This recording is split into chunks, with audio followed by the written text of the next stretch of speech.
Hello, everyone, and welcome to the Soulful Abundance Festival. I'm your host, Elise Preston, founder of Be More Connected, and today I am so thrilled to be here with Nik Border. How are you? I am so well, thank you. Thank you so much for being here. Mm. And Nik is an explorer at heart, a Virgo sun, Cancer moon, Scorpio rising, who values intentional questions more than concrete answers. As a somatics consultant and intuitive tarot reader with a background in community organizing, Nik spends a majority of their time with others, investigating the relationship between our inner and outer worlds. Nik offers guidance in somatic sessions and therapeutic tarot readings through a justice-centered framework, which acknowledges the impact of living within oppressive systems while centering relationship as the pathway back, forward, and through. And thank you so, so much for being here. I'm super excited. Thank you for having me. Yes. And after our pre-interview conversation, I was just so lit up and so excited about having the opportunity to dive deep into this concept of relationships as portals into the new world. And I'd love to actually first have the opportunity to ground in a little bit more about your own personal story of healing and how that got you to where you are today and the work that you're doing in the world, before we dive into this juicy conversation. Yes. So my personal journey is super nonlinear. I feel like I've been having this over many lifetimes. But for this particular lifetime, my journey through coming back to myself started very young. And I think that's because for myself, what is most accessible for me is my intuitive sense. So having a childhood that was filled with a lot of violence and harm and danger was a huge shock to my energetic body. And even though I didn't have the language from a young age, there was just this inner knowing that something was off. I was needing more. I was existing inside of spaces and environments that were very scarce. The people who were moving through these spaces themselves didn't have access to a lot of things they needed. So I was just asking a lot of questions. Like I was that young child, just like, why is this happening? How are you feeling about this? And not really having a lot of feedback in the spaces I was moving through when I was young. So kind of just looking around and asking myself questions like, where could I go to find out more information about what I'm noticing in my own life, in my friends' lives. So many of the people that I, was in school with were experiencing similar things to me. And I'm just looking around like, why are we all experiencing this? Is there some overarching thing that's kind of playing into why we're all having these same issues? So I ended up going to school for social work. During my master's program, I specialized in community organizing, and I was working on a lot of those like macro level systems, systemic change, and quickly became burnout because I was not attending to my individual body at all. And that is what eventually led me to doing somatic work, which for me is a very body-centered exploration, recognizing the ways that I felt very connected to my collective body, but had no understanding of my own individual felt sense, didn't have cues for hunger, my sleep schedule was completely off. So somatic work for me has been a marrying between that collective body and my individual sense of self, and feeling into the ways that somatic journey can fluctuate based on the people we're around, our identity, just really the spaces that we're navigating, seasons of life. So it was really just my own healing journey that eventually brought me to the work that I'm sharing with folks now. So, so powerful. And I really love the way that you opened up by saying that this has been a journey that spanned many lifetimes. And in this incarnation, Mhm. these are the particular themes and ways that you've been able to dive into this work and Mhm. narrating that space between the collective body and the individual body is, I think, just such powerful work for this time, because we Mm. are living through an era where there is so much pervasive, divisive energy Mm. that we're seeing and we're sensing and we're feeling. And I totally agree with you that relationship connection is really the that's the key, that's the answer, that's Mm. the source for how we are able to actually heal and be able to be sustained in this life Mm. amidst all of the things that we're experiencing externally and internally as well. Mhm. Absolutely. And for folks who may be new to the lens of somatics, could Mm. you share a bit more about this modality and what this really speaks to? Yes. So, for me, I'm a Virgo Mercury as well. So language is super important to me. And the recognition that my language has transformed and changed over time as I've transformed and changed. So I was doing this work before I even had an understanding of what somatics was. Um, and so for me, a lot of what I do is very much an energetic and an embodied offering. And I use the word somatics as an overarching umbrella which communicates a whole body approached um, offering to folks. So somatics in the sense that when I interact and hold space for others, we're tending to the multiplicity and multidimensionality of our fullness. So not only our physical felt sense, but also our emotional body, our intellectual body, our relational body, and feeling the trauma informed component of that being a recognition of the ways that we can have fractures inside of that sense of self. So for me, the most simple way that I can relate to the experience of trauma is through a disconnection. Trauma for me, I feel oftentimes shows up as a disconnection, whether that's inside of our internal world or a disconnection from our relationships, a disconnection from the resources that we need in order to thrive. Fractures and disconnections for me are oftentimes signs of that trauma being present. And so we tend to, during these one-on-one sessions, tend to those disconnections. We tend to those fractures in a recognition of where we are and where we've come from, with the hope of opening into new pathways of connection, and then using relationship as that portal or that entry point for reconnection to occur.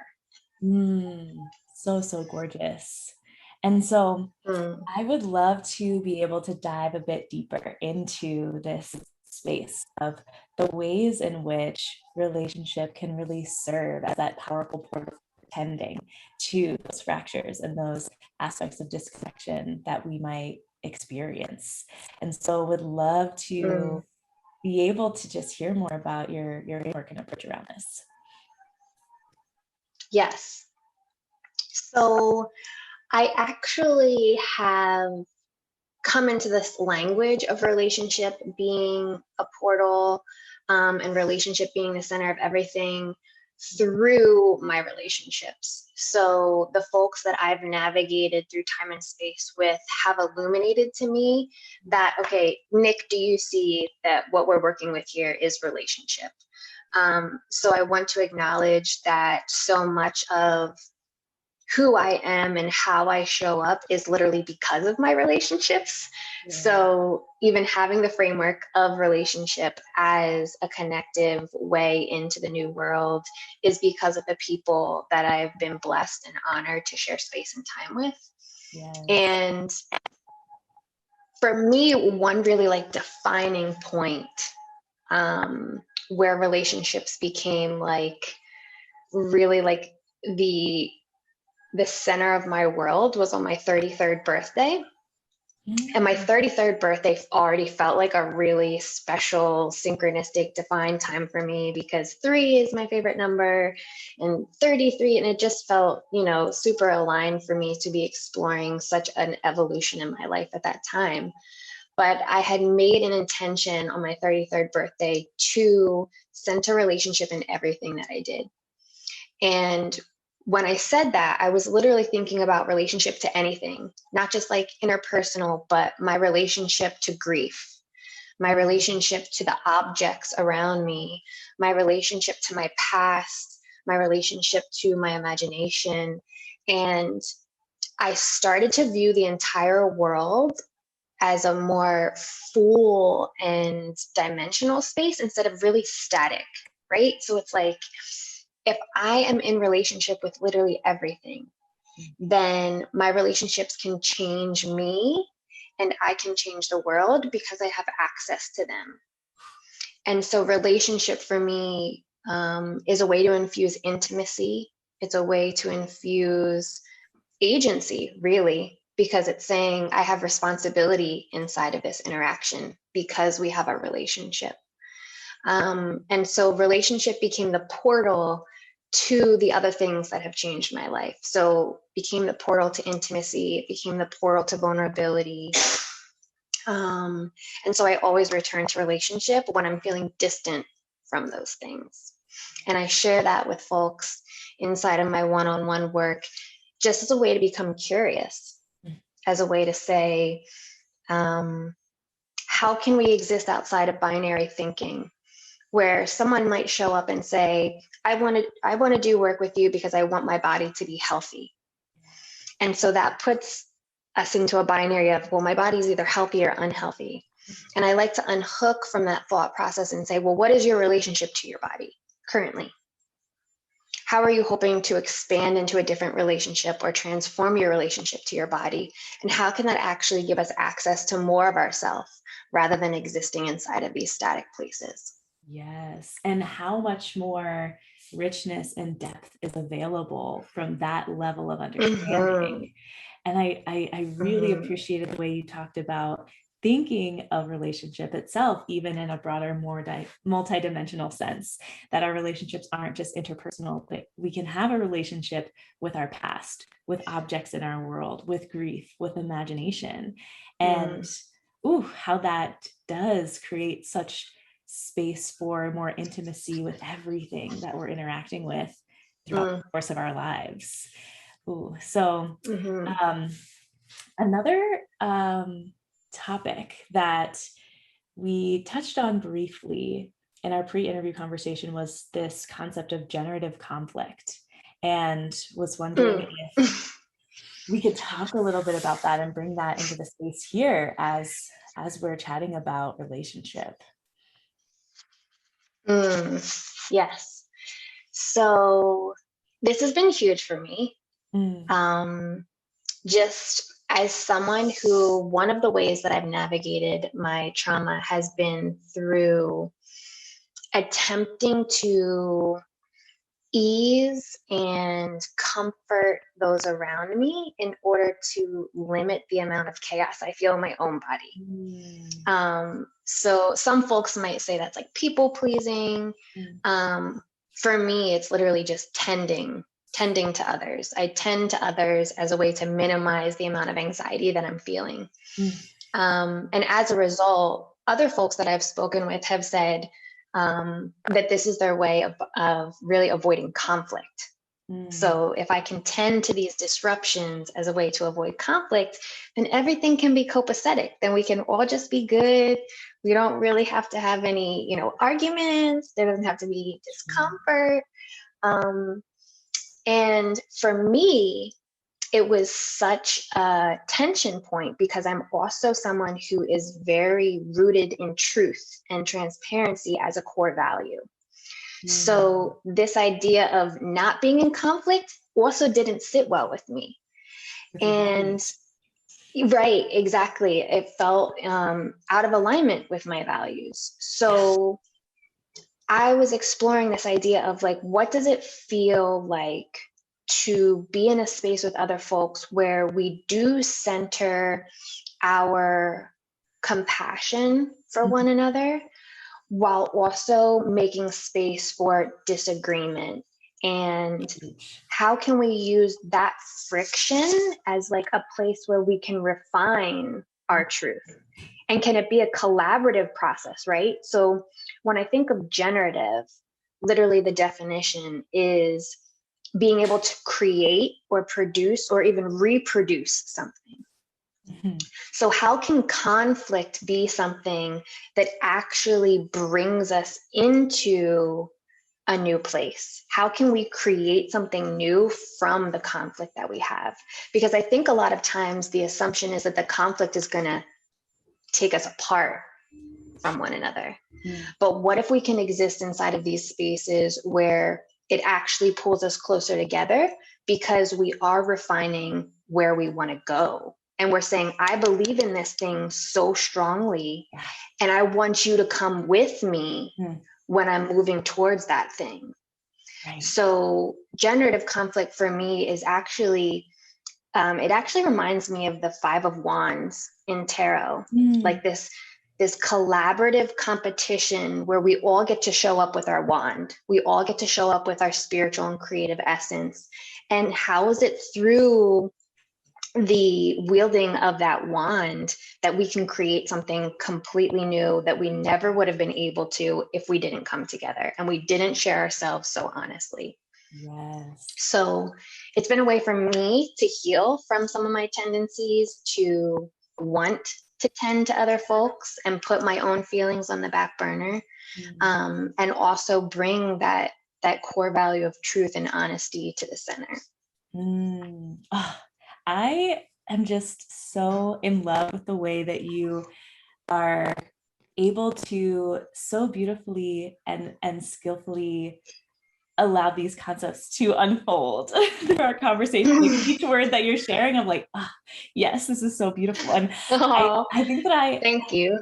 oh my gosh, of course. And I can absolutely relate to the experience that you were describing in your own personal life of having this deep desire to tend to others in order to avoid or minimize the experience of overwhelm with our own body.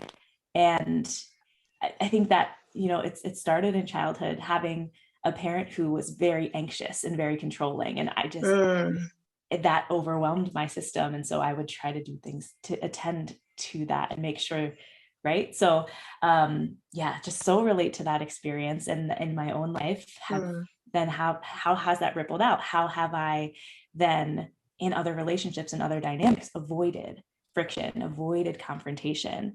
And particularly with a lot of clients and community members that I work with as well, notice that similar type of pattern. And so in what ways can we start to reframe our relationship to conflict, as you said, as something that can be collaborative, creative, expansive, actually inviting more intimacy, and knowing that this is a skill that we get to practice and that it's not easy. It's quite uncomfortable. No, it is so uncomfortable.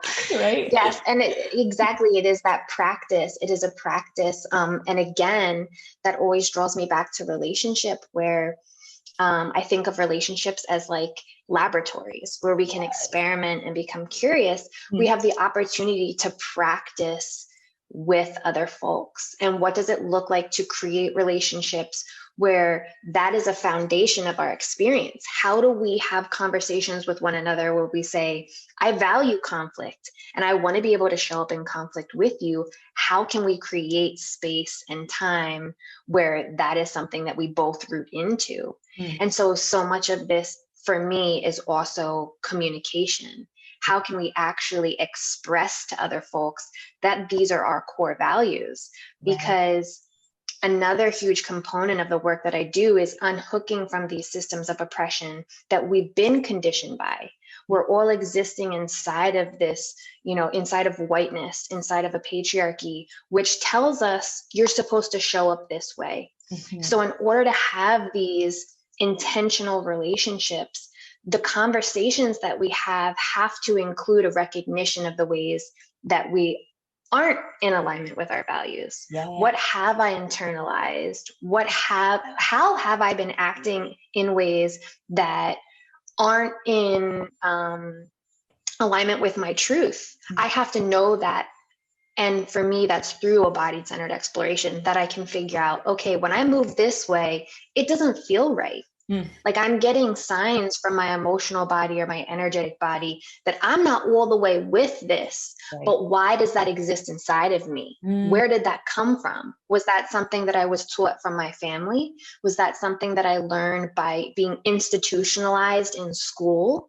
Was that something, where did that come from? And do I vibe with it? Do I want to continue with that? And we can use our relationships as that exploratory ground to say, do I mess with this or do I not mess with this? And where do we want to take ourselves in the future?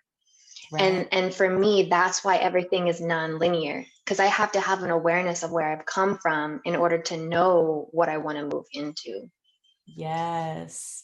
Ooh, this is so good. So I love like being able to just get down to that centralizing question of, does this align with my values? Do I mess with this or do I not mess with this? And using your body as the instrument and the tool to assess, like, does this feel good to me? Does this resonate with me? Does this activate resistance or tension or illness? Or because our body is always, constantly communicating with us, letting us know what is supportive and nourishing for us and what is harmful. And what is not?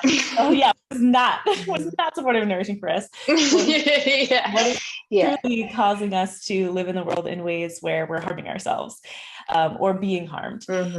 So I think that it is so, just so transformational and such a huge paradigm shift to invite those conversations, to invite those questions into our relationship with ourselves and into our relationship with others, because there is so much messaging and conditioning that we receive that tells us to ignore the signaling that we receive from our body, to only operate from our mind.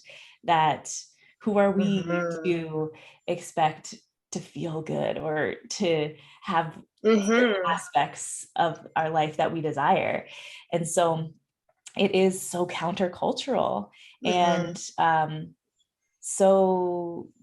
just deeply revolutionary to start operating in these new ways. But as we do, it gets to be that powerful invitation and example for others of what is possible. So thank you so much for. Thank you. That's a beautiful way of framing it. Thank you. Absolutely. Yes. And so I'd love to be able to hear a bit about what some of the current areas of growth edges and exploration are up for you right now in your life and in your spiritual practice. Lots of growth edges. Always. I think for me right now, and maybe for always, but it's the most centered and focused thing that I'm tending to right now is the recognition that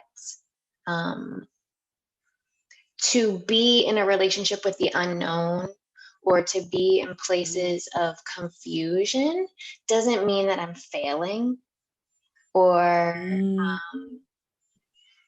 really, I think this has a lot to do with our conditioning with like self-mastery and the idea that if you want to be successful, or how we're all pushed to be independent, you have to know these things. Not only do you have to know these things, you have to master these things, and you have to be an expert on these things. And so for me, being in spaces where everything feels really confusing or I'm interacting with the unknown, I have that conditioning pop up where I'm like, oh, am I doing something wrong? What just happened where I'm now feeling so overwhelmed by murkiness, and recognizing that is just a part of life, and that's a part of my journey. And also that in those spaces I'm being given the opportunity to use my imagination, right? So if I don't have an answer, if I'm existing in the unknown, what can I imagine? And can I imagine 5 things? Can I imagine 25 things? And how does that help me feel into my fullness, because it doesn't have to be a singular focus? I also feel like this is going to change my life. Just like, my 33rd birthday where I centered relationship.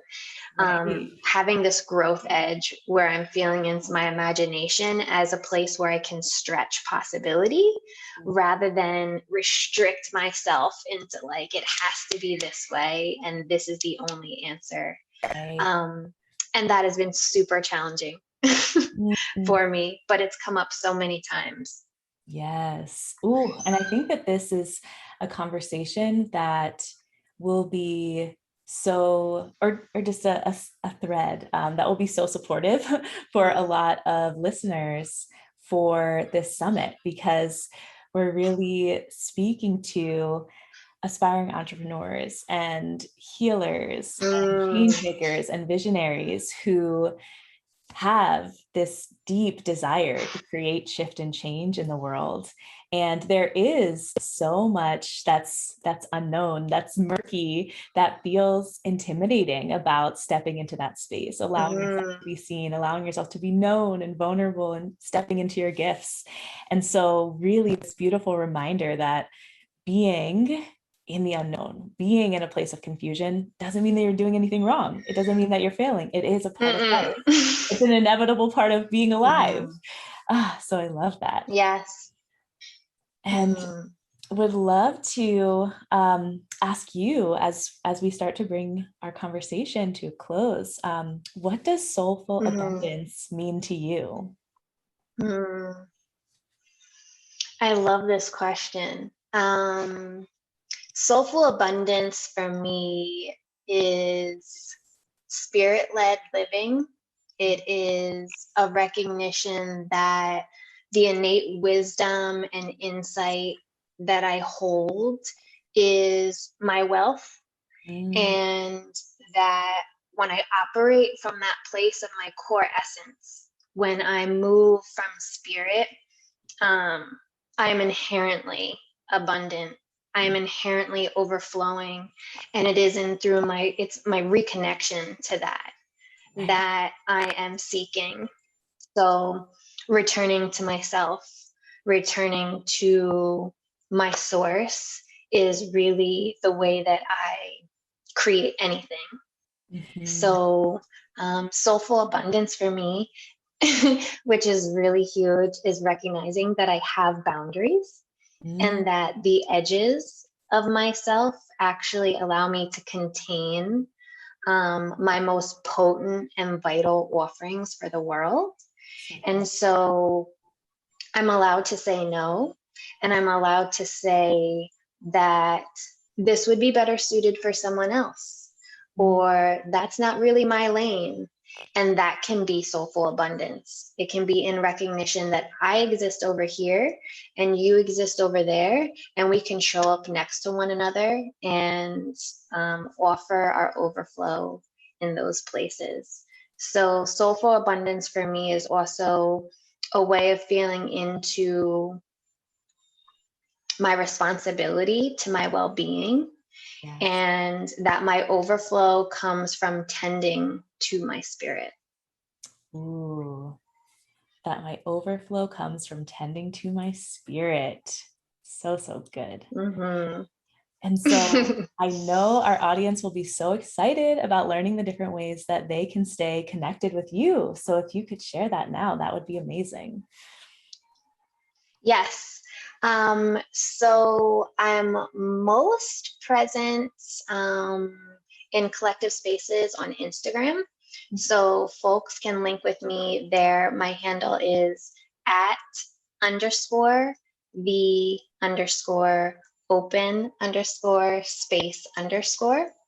And if folks wanted to link with me to find out more about my offerings, my website is theopenspacelancaster.com.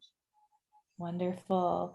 Well, thank you again so much for joining in. I am so grateful for this Thank conversation. you. I received so much powerful medicine from having a chance to connect with you.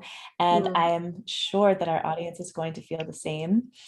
And so for all those tuning in, thank you so much for joining us. And I look forward to being able to engage with you throughout the course of this summit. Be well. Thank you.